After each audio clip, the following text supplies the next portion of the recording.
Okay, so let's start a brand new scene. Do File, New, and then General. You've got your default scene, and we'll delete this cube. So select that and press X, and confirm with delete.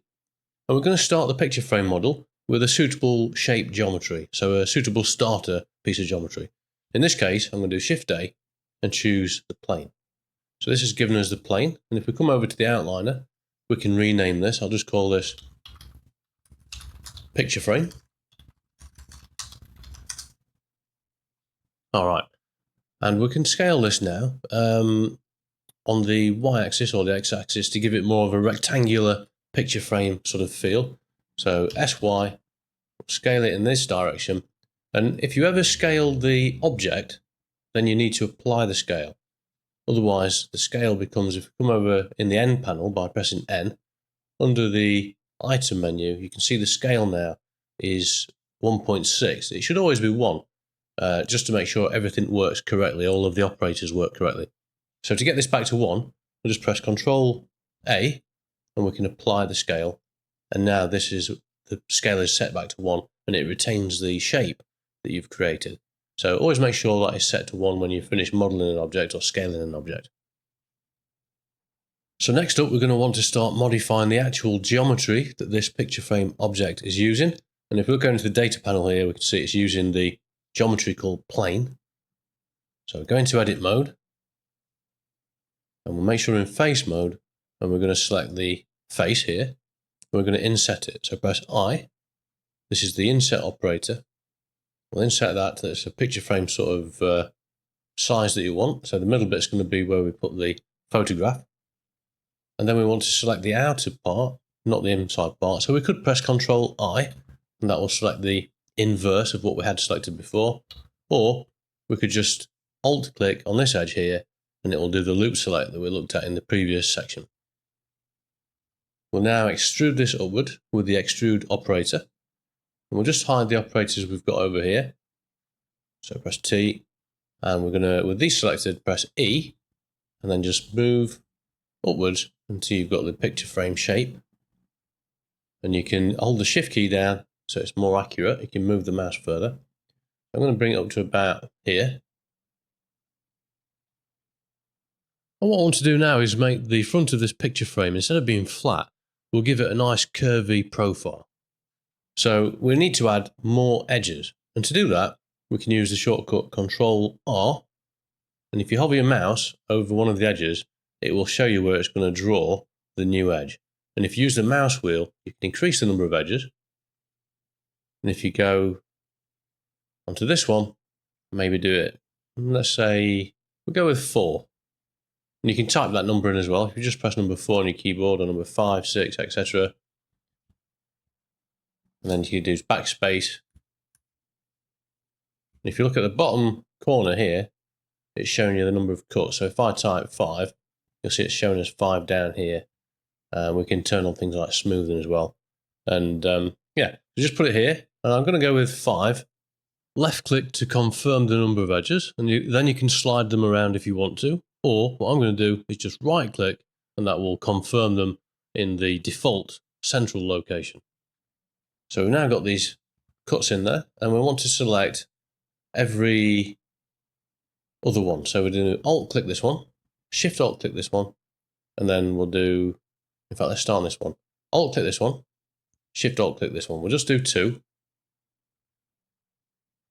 And now we're going to do G, and we're going to move it on the global Z axis. So just make sure you've got this set to global, and we'll put this to medium point just for future.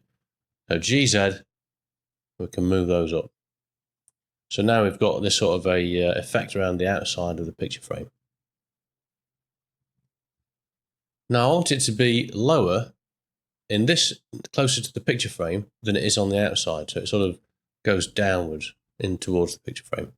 So to do this, we're going to hide the middle part. So press number 3 to choose faces.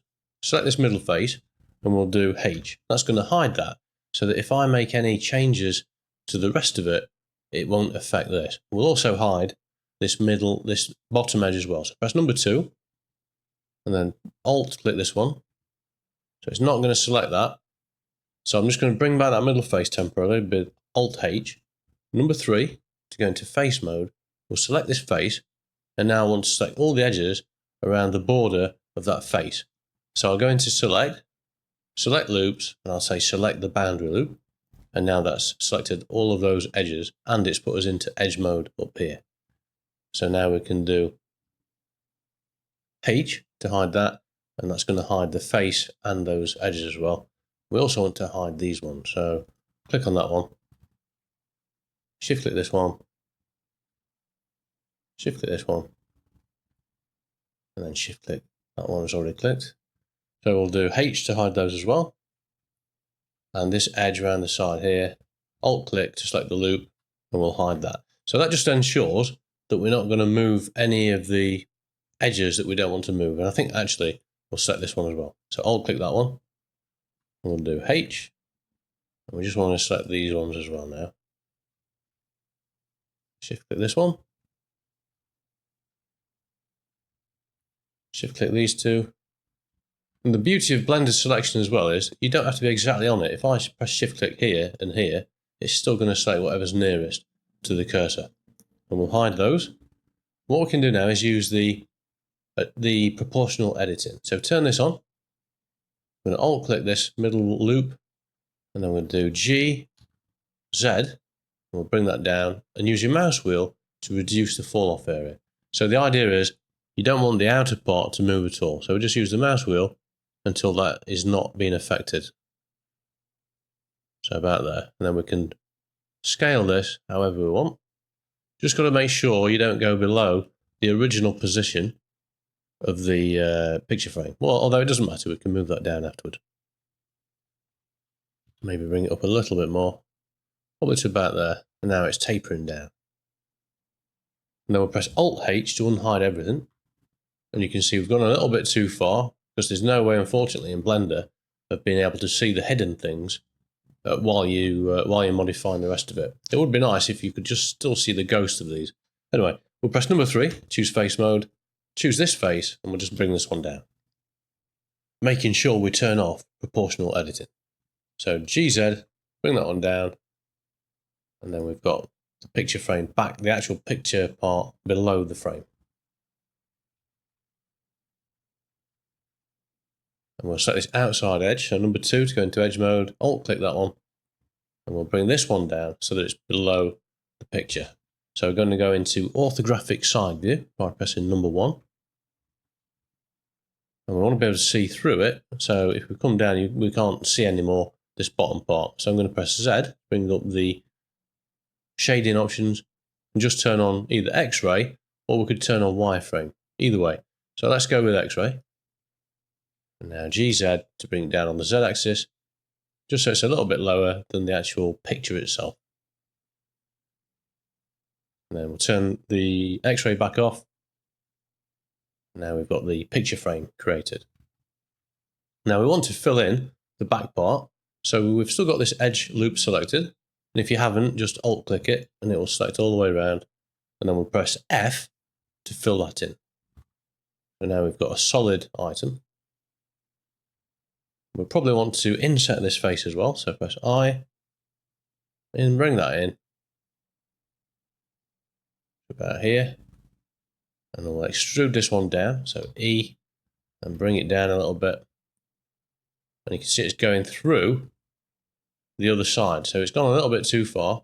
What we're going to need to do is expand that selection so we can bring it all up. So press Ctrl plus, and then one more time. And now we can bring that up so that it's above the picture, the front of the picture. Deselect, so this is the shape we've got. And now we're ready to start applying materials and also some textures of an actual photograph or image into the picture frame itself. So next up, we're going to come back out of geometry mode and into object mode. We want to place this picture frame, or rotate it rather, so that it's upright at an angle and it's sitting exactly on the floor.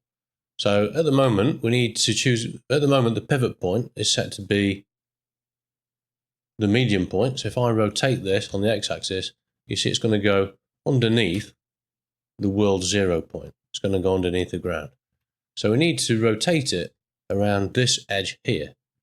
So how can we do that? Well, what we'll do, we'll go into edit mode again, into edge mode by pressing number 2, or choose it up here, choose this edge, and then we're going to move the 3D cursor to be exactly in the middle of this line, or this edge, so that we can then use the 3D cursor as the pivot point. So to do that, we press Shift S on the keyboard, and this will give us the options of what we want to do. So we want to move the 3D cursor to the selected element, so it's the bottom one. And now you can see the 3D cursor has gone exactly to the middle of this edge. And now if we come back out of object mode, we go to the pivot point, we can set the 3D cursor to be the pivot point, and I'll leave the global as the orientation. So it's going to be using the orientation of the world, so these lines we can see here. So if I now rotate this on the x-axis, so Rx, you can see that it's pivoting around that 3D cursor and it's using the global x-axis. So lean your picture up until you get the desired angle. Probably something around about there for me. And now, of course, we need to build something for this to lean on. So we need to add a stand to it. So we're going to add another object. We'll do Shift A, making sure we're in object mode, which shows up here in the top left-hand corner. So Shift A, and we're going to add a plane again. We're going to rotate this now by 90 degrees. So R, and then we're going to rotate it on the global x-axis and just type 90 and press enter. And we now need to rotate it 90 degrees on the global z-axis. So R, and then press Z, and then 90 again. And now we'll come into side view by pressing number 3 rather, or Control 3 if you want the other side. And then we'll just move this into place. So move it to here. And we want to get it exactly on the floor. And actually, I want to move the picture frame up a little bit as well. So I'm going to just zoom in a bit. It doesn't have to be exactly perfect. Get that on the floor as close as you can. And then we'll move this up on the z-axis as well. So now they're both set on the floor. We'll go into edit mode on the stand. We can start moving these vertices around to get the shape that we want for the stand. So number 1, or click on the little vertex button up here. Now we're in vertex mode. And start snapping these vertices so they're exactly on the back of the face. So press Z and choose toggle X-ray so I can see through. We'll click this one and then we'll turn X-ray back off again. And now I want to snap this onto this face here. So we're going to go into the snapping options. We're going to turn it to face, project. And then we're going to move this, holding Control down, and it's going to snap onto whichever face is the nearest. So I want to limit it to the y-axis. I don't want it to be moving on the x or the z. In fact, I do want it to be able to move on the z, but I don't want it to be able to move on the x because I want it to stay exactly in line with the global y-axis. So I'm going to press G to start moving, and I'm going to press Shift X, and that means that it's limited now to only be able to move on the z and the y-axis as shown here. Now I also want to be able to snap it now to the face of this picture frame. So I press Control, and now it's going to snap on there, and we can move it wherever we want, and it's going to snap to the nearest face. So I'm going to move it to the top there, so it's still within the bounds of this inset part. I'm going to do the same for this one.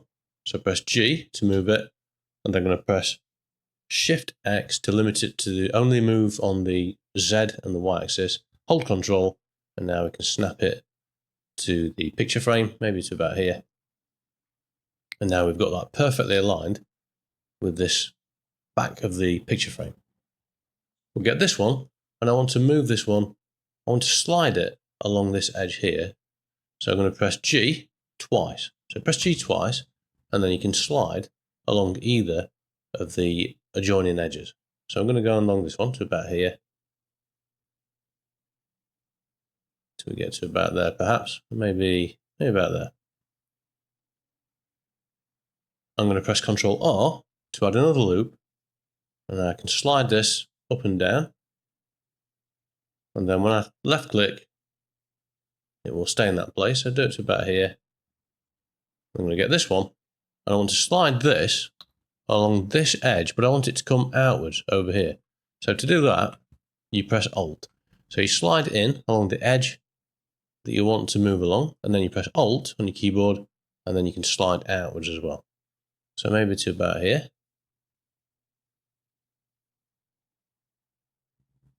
And I want these corners to be rounded. And I think I also want this part here to be flat onto the floor. So I'm going to add another edge loop with Ctrl R, left click, and then right click to not slide it, just finish the operation without sliding it. And now I want to move this one so that it's level perfectly with this one. So go to the snapping options, and we'll change this to vertex, and now we'll press G and then Z. So it's only going to be able to move up and down, and if I hold the Control key, we can hover the mouse over this vertex, and it's going to snap to that vertex's Z position. So now we've got this shape, and I think what I want to do now is solidify this so that it's actually got some volume. So to do that, we're actually going to use the modifiers. So let's come out of object mode. We're going to go into the modifiers panel. And we're going to turn on the solidify modifier. And then we can change the thickness like this. Now, I don't want the thickness to be coming to one side. I want it to remain exactly in the middle. So we need to change the offset to 0. And now it's going to expand from the middle outwards. So set that to the approximate width that you want, maybe about there. And if we go into edit mode now, we can't actually modify the additional geometry, and that's because this has not been applied. I don't want to apply it just yet. I want to work just with the existing plane underneath.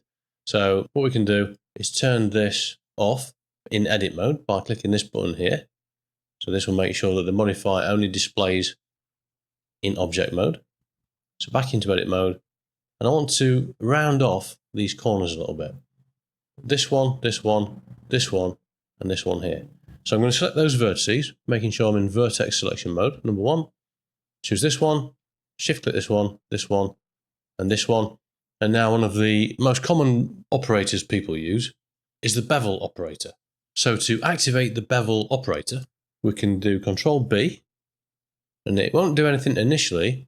And that's because if we look at the bottom of the screen, we've got all the commands that we can press, the shortcuts, whilst we're using this tool. And you'll notice just underneath where I've got the mouse now, it says Affect Edges.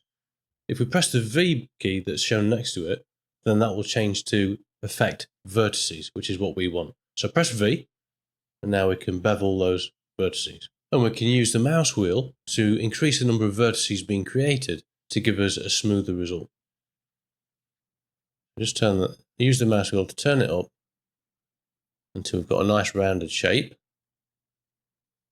And then to simplify the model, we'll select all of the faces, so go into face mode, and then press A to select all the faces, and then we can press X to bring up the delete options.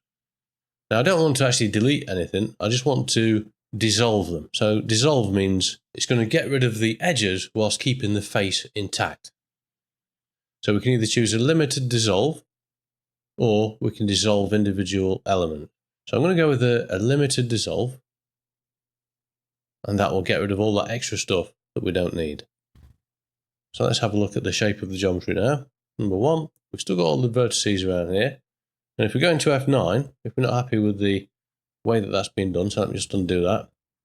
So we do X, limited dissolve, and now we can bring up the F9 menu to modify the way this has worked. So if it's dissolved too much, then we can turn this down until it gets exactly what I want. So if it gets rid of too many vertices, so if it gets jagged, like that for example, we've gone too far with the max angle, then we need to bring this down, and I'm holding shift to give me a little bit more control, and I just want to do it the least amount necessary for those additional faces to be removed without affecting the shape of the geometry. So probably about there should be fine. And if we look at the vertices now, you can see we've retained all the vertices, but we've just got rid of those additional faces. Okay, and if we come back out into object mode, you can see we've now got this solidified object. And if we want to modify the shape a little bit, we can do that. Go into side view, number 1, and we'll choose one of the vertices. We'll turn on proportional editing over here, and now we can move this around and use the fall off with the mouse wheel to control how many of the surrounding vertices get affected. And I'm limiting the movement to only be on the global y-axis so that I don't go accidentally underneath the floor. Just making sure I don't extend that region so far that it affects all the way through. So just to go into toggle X-ray, GY, and make sure we're not moving this one here. So I'll decrease the fall off distance by scrolling the mouse wheel upwards until I'm only getting the bits that I want. So probably about here. Let's come back out and have a look at this, and we'll turn X-ray back off. So now we've got this shape. I think at the top there, I'd like this to come in a little bit. So I'll choose that one, and I want to move it this way. So if I do GY, it's actually moving along the global y-axis. But I want it to move perfectly in line with the angle the picture frame is facing. I can't use the local transform. And to show you what I mean, if we go to the gizmo menu up here, we can turn on one of the object gizmos to get a preview of the way it's going to move, based on whichever transform orientation we've got selected. So we can now see the gizmo, which indicates the local orientation of the object, and it's obviously no longer aligned with the geometry, because we've been modifying the geometry, but we haven't rotated the actual object that holds the geometry. So what we need to do is somehow get this gizmo to point in the same direction that the picture frame is pointing. Now, an object can be a child of another object, and when that object is the child of another object, it will use its parent object's coordinate. So if we look at this object's coordinate, you can see because we've rotated the object, the coordinate system has rotated as well. So I can actually use this parent's coordinate to modify this. And the way we do that is we select this one, then we shift select this one, and we'll make this one a child of this one by pressing Ctrl P, and then we'll choose to parent it to the object.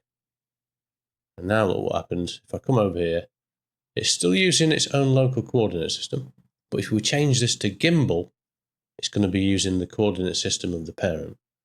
And incidentally, it's the gimbal orientations that are always used when you're recording the keyframes for an animation. The other transform orientations are only there to give you choices of how to move things in the viewport. So into edit mode, do number 1, we've got it set to gimbal. If I do GZ now, it's going to move them that way. And I'll just turn on X-ray so we can make sure we're not moving this vertex. Make sure we've still got proportional editing turned on. GZ, and we'll actually move this as well to the medium point. So it's the medium point of the selection. And we'll do GZ, we'll bring those in and scroll the mouse wheel up until that vertex isn't being affected just here. Bring it in like that. So that's one way we could do it with proportional editing, or probably better in this case if we just select all these and just move them in like this. And if it's coming a little bit wonky in this area, we can select all these vertices here, right click, and we'll say smooth vertices. I'll do it over here so you can see what happens. And maybe bring the selection a bit higher, about here. Right click, and then smooth vertices. You see, smooth those out a little bit. And if we bring up the F9 menu, or down here, so F9, we can now tell it exactly how I want it to smooth it. So I'm going to repeat it several times by turning up the repeat value, and now it's going to smooth out that area, sort of spreading those selected vertices a little bit more evenly. And we can change the smoothing factor as well if we want here. 0.5 is generally what you want to keep that on. You can limit it to the different axes as well if you want. in this case, I don't need to change that. Right, so now we've got that. So we'll go back into object mode, turn off the X-ray, and now we've got this shape here. I think I'd want to bring this a little bit further across actually. So let's select these ones, and I want to move these on the global y-axis, so they say stuck on the floor. So I'll change this to global, and then GY. Now I've done that, I'll probably smooth these out a little bit, just making sure that I don't select the end one, because I don't want that to be affected. And then right click, smooth vertices, and now we've got a smoother transition at the bottom. And again, if we look at the F9 menu, you can see it's kept the previous values that we had. So modify that until you get the shape you want. And then we'll come out of edit mode into object mode. Make sure we've not got any X-ray turned on. And we can, if we want to, we can apply this modifier so that it permanently modifies the geometry, which I'm going to do. I'm going to hover my mouse over this modifier and press Ctrl A. And that will now, if I go into edit mode, you can see we've actually got that geometry burnt in. So it's no longer a modifier, it's affected the actual geometry that this object is using. So let's just have a look at the object. We'll turn off overlays here so we don't see all these edges and vertices and things. So turn that off, and let's have a look at the object. So you notice we've got this faceting on the bottom there. It's not smooth. We can actually see the individual faces being shaded differently. Now, you generally don't want this to happen. You want it to be nice and smooth. And the options are, you can add more geometry. So I could select this ring around here. If you remember, we do that with number 2 into edge mode, and then we do Control Alt click, and it will select the entire ring. And then we can add more geometry by doing Control B, and then use the mouse wheel to reduce the number of segments to 1. And then move the mouse forward and backward to increase and decrease the size of those new segments. But the problem we've got is, based on the width type that we've used of offset, all of these new faces are going to be the same size. But we actually want them to be evenly distributed based on the distance between those edges. So I'm going to do, over here, in the redo menu, I'll just hide this, press F9. These are the options for the operation we've just made. I want to change this from offset to percent. And then I change the percentage to 25%. And now they're all going to be scaled differently based on the distance apart, as you can see there. And then we've got a much better result. Now the thing is, I didn't really want this one here to be included, so I'm going to undo it. I'm going to make sure, shift click this one to deselect it. We'll do the same at the top here, get rid of that one. We don't want those to be beveled. And now we'll do the same again, Control B. And it's going to remember we're wanting to use percent, so I'll just type 25 and press enter. And now we've got that burnt in there. We can just double check F9, we're using 25%. All right. So that's one way we can do it, but if we zoom in, you can actually see we've still got the same issue, and we would have to add a huge amount of edges to hide that. So we'll need to take a different approach instead. So we'll need to tell Blender to use the normals of these faces. If you remember, we've got the normals. If we go into edit mode, turn on normals down here. We've got the face normals there. We can tell the software to interpolate the normals so that we get a smooth result, even though the geometry itself is quite low resolution. So let's just turn those normals back off. And we'll come into object mode. And I'll right click the context menu, and we can choose the smoothing options here. So shade smooth is going to shade everything smooth. So we don't want that. We want it to retain the sharp edges. So we need to basically say shade smooth auto. Or if you're in later versions of Blender 4, like 4.1, this is probably now going to be called shade smooth by angle.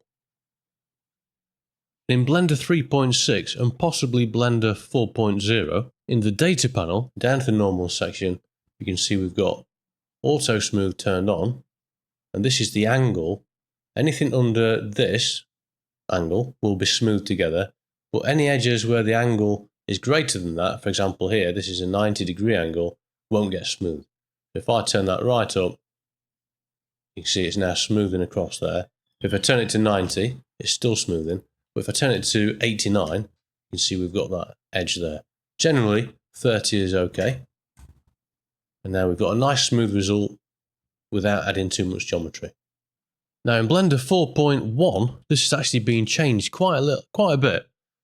If we right click and choose Shade Smooth by Angle, and we come to the data panel, we can see we've no longer got a normals option. So what we do instead is press F9 or use the little redo panel down here, and we can change the angle in there. So if I set this to 180, you can see we're getting the same as before. Change it to 89, exactly as we just saw with the version 3.6. 30 is a good angle, and it's stored a little bit differently. So we no longer have the normal panel. Instead, it will store the sharp edge data in an attribute so that it doesn't have to keep recalculating it. So if I delete this sharp edge attribute, and an attribute is basically just a bit of information that's stored in every element of the object. So you remember we've got the elements vertices, edges, and faces. If we come across to the spreadsheet, we can actually see these attributes over here.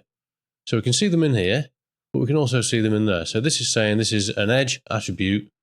It's marked here as edge, and it's called sharp edge. So if I come to the edge elements here, you can see we've got an attribute in there called sharp edge. If I delete it here, it's going to delete there, and now we've no longer got that smoothing based on the angle.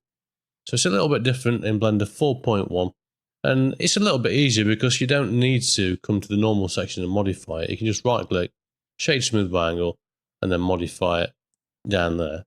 But also, if you don't want to do this route, there's a new way of doing it in Blender 4.1 as well. So let's delete this sharp edge. We'll come to the modifiers this time, and we'll search for smooth by angle. So this does basically the same thing, but it's in a modifier format so that you can change it on the fly. So if I change this to 180, 30, you're getting the same thing again. And if I set this to be shade flat, you see we're still getting the faceting in the shading. But if I turn ignore sharpness on, then that's going to fix that, even if we've got it set to shade flat. So it's a little bit different, but it's basically the same thing. You can either do it in a modifier, or you can do it by right-clicking Shade Smooth by Angle, and then setting the angle down there. So same result, just a little bit of a different way of doing it. It's worth pointing something out as well. In Blender 4.1, if we do this method here, where we choose to Shade Smooth by Angle, and then we go into Edit mode over here, you'll see we've now got the edges have turned blue. And this indicates that these edges have been set sharp when we used that operator here. The Shade Smooth by Angle operator has set up the sharp edges for us. And all a sharp edge means is that the faces either side of that sharp edge, the blue edge, won't be trying to be smoothed together in the in the render or in the viewport. So these will be independently shaded rather than trying to smooth between them. If you want to turn these blue lines off, you can do that in 4.1 here. It used to be in here, so in the overlays, you could turn off the blue sharps, but it's now in this menu here where you can just turn off the sharp there, and they'll disappear. Now, the problem with this method is, if I now modify one of these edges, so let's choose this edge. I'll bring it in a bit so that the angle between this face here and this face is probably no longer greater than 30 degrees. So these should be getting smooth together now. But what's happened is, if we just go into edge mode again, you'll see this is still marked as sharp. So this method here, where we go in there, it doesn't continually update as we modify the mesh. Now, if you want that behavior, what we'll need to do, we'll come in here and we can either select all of the edges to get rid of them. So number 2, select all the edges, right click and say clear sharp. So that will get rid of all those sharps and we'll be back to where we were before. Or if you don't want to do that, you can come out of edit mode, right click, shade smooth by angle, and then just set the angle to something high like 180. And then if you go into edit mode, that's got rid of all those sharps for you again. So the other way of doing it, which will remain interactive, is using the modifier. So let's go over here and we'll add a smooth by angle modifier. We'll set this to 60. And you notice we're no longer getting the sharps created for us, which is good. That's my preference because it always updates. So I can now modify these edges, and you'll see as the angle becomes greater than what I've got set here, 60 degrees, then it's automatically going to, smooth this face and this one separately rather than trying to smooth between them. So this modify method is interactive and it will always update to make sure you're getting the result you expect. There you go. So if you're going to be modifying the model, it's probably a good idea to use the modifier so that it always adheres to whatever you've got set here. And once you've finished modeling, then you can probably just apply this. So you can choose to apply it. You have to come out of edit mode first. So Control A, apply the modifier, and then go into edit mode, and you're going to have those blue sharps created for you again. So I think that's probably the best method in Blender 4.1 is to use the modifier until you finish modeling, apply the modifier, and then that's going to create the sharps for you. So for the rest of the course, if ever I mention the normals and the auto smooth in the data panel, just know that in Blender 4.1, that means you need to refer to the smooth by angle modifier in the modifiers panel instead. Now in reality, nothing has a completely sharp edge. Even a knife will be, if you look at it through a microscope, will have a slight rounding on it. And we need to make sure that we replicate that in 3D in order to create a realistic look. So I'm going to go into edit mode. And just to make things a little bit easier, we'll isolate this geometry that we're working on here. So I'll press the / on the numpad, so we can only see this object now. And before I bevel the edges to give it a bit of a curve all the way around, I just want to bevel these ones as well. So I'm going to click this one. I'll do Control B. And I'll use the mouse wheel to increase the number of segments. You don't want too many, otherwise it's going to make it difficult to work with when we start doing the inset later. And if it goes too far like this, let me just zoom out a bit. So Control B. If it goes like that, you don't want that. You want it to be nice and curved. So you can press the C button, and it's going to clamp it so that it can't go beyond the nearest edge down here. So it'll retain its shape. We'll do the same for the top one. This one, then we'll do Control B, and it's still going to be clamped. And if you don't like the shape, you can press M, and it will choose a different method of doing that. Generally, offset is okay, and it tells you down at the bottom again which you've got selected. So at the moment, we've got offset selected. Now, you'll notice that when we did the bevel, we actually went right up to the edge that's here because we've got clamp turned on. Now, the problem is we've now got two edges in exactly the same place. And that's going to cause problems when we start doing further modeling. So it's always a good idea, after you've done anything like that, to select all the vertices, and number one, A, to select them all, press M, and then we can merge anything that's too close together. So merge by distance, and if we come up with the F9 menu, we can change the distance in there. But this is quite a very small distance, so it shouldn't get rid of any geometry that you don't want to get rid of. It will only get rid of the ones that are really close together. Okay, and now if we look at the edge, I think it was this one, we've only got one. Yeah. Okay, so we'll go back into edge mode if you're not already. We're going to select the entire outer loop, so Alt-click on this one, and we'll Alt-click on this one. And now we're going to do a bevel so that it goes all the way around, just to give that edge a bit of a rounded feel. So Control B, and then holding the Shift key just to make it a little bit easier to be accurate, we'll get it to about this area, so the middle ones are the same width as these ones. Now if we have a look at the model, It's looking okay. Let's just turn off overlays. So it's looking good. We've got no problems really. Maybe we've got a bit of a shading artifact there. Let's just go into object mode, right click, and make sure we've got shade smooth turned on. So we've still got this sort of this black area down here, and that's caused by the shading, the auto smoothing that we've got turned on here. Or in Blender 4.1, because we don't have the normals, you're probably going to be using the auto smooth by angle modifier instead. Because if we look at the model, we'll turn overlays back on into edit mode. This outer loop here, so this one, and the big face fall underneath this 30 degrees limit. And because the angles of the small surrounding loop don't match the angle of the big face, then Blender is going to try and auto smooth them and create shading to sort of blend them together, resulting in these shading artifacts. And you don't want those, because if we go in over here, we'll just turn matte cap on, and we'll choose one of these to show us where the problems are with the shading. You'll see we've got all sort of wonky shading on there.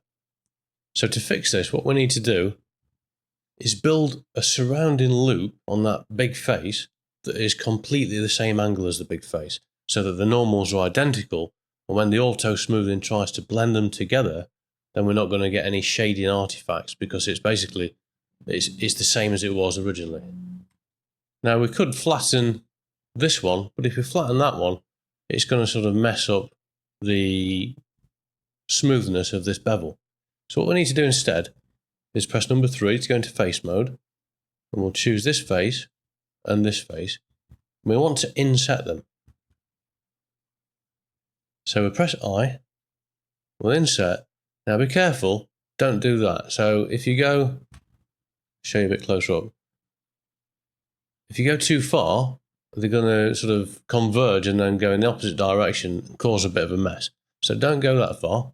You just want to go to as far as you can.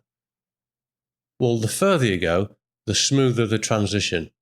The closer they are to there, then it's going to be a sharp transition. So I don't want it to be too sharp. We'll just bring it to about here. And it's going to be a nice gradual transition. And now this face and the surrounding loop here are going to be completely flat.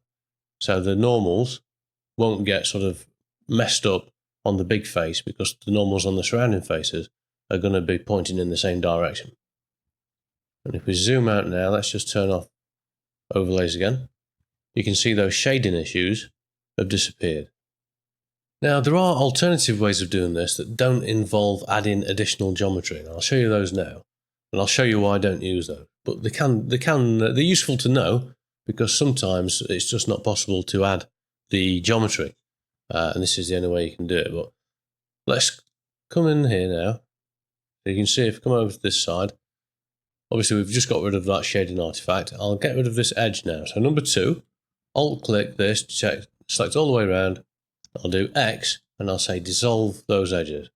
It dissolves the edges, but it keeps the face, doesn't sort of modify, doesn't lose any faces. And you can see we've got this shading artifact back all the way down the model there. So the other way we can do it, there's 2 different ways. Number 3, we'll click on this one, we'll right click and we'll say shade flat. So now this face has been excluded completely from auto smoothing. We've not got that shading artifact. Well, the problem is we've got a very sharp, unrealistic transition between the curved area and the flat area. So it doesn't look very good. So let's undo that. I'll press Ctrl-Alt-Z to bring up the undo history, and we'll go back to where it turned shade flat on, the one below it. So it's now going to be back to being shaded smooth. We should have got that problem back again. Yeah, you can see the problem there. The next way we can do it is, with the face still selected, we can go into the edge menu and we can say mark sharp. So this will add information to the border edges of the selected face, and it will mark them as sharp. And that means that the auto smoothing will not smooth together any faces either side of an edge that is marked as sharp. But the problem is, again, we've got the same issue as before. So you can see it's created that same sharp edge, which we don't want. So that's why I would always go, if possible, with the geometry method. So I'm actually going to just use the Ctrl-Alt-Z shortcut to bring up the undo history again, and I'll go back to the original state of the file last time I saved it, which was done just after I did the inset method. Right. And I just want to take a moment to touch upon a point, which is something you might hear quite often when you're doing when you're learning 3D modeling. And this is that your models should be entirely quad-based. In other words, it should be made up entirely of faces that have got 4 corners. But as you can see here, this face has got many more than 4 vertices. So it completely goes against what people might think. But the rule of thumb is, if the face is completely flat and it's not going to deform, so it's not going to bend, and you don't intend to use a subdivision surface modifier, then it's going to be fine. And I'll just show you why it's important, if it is going to deform, to have sufficient supporting geometry.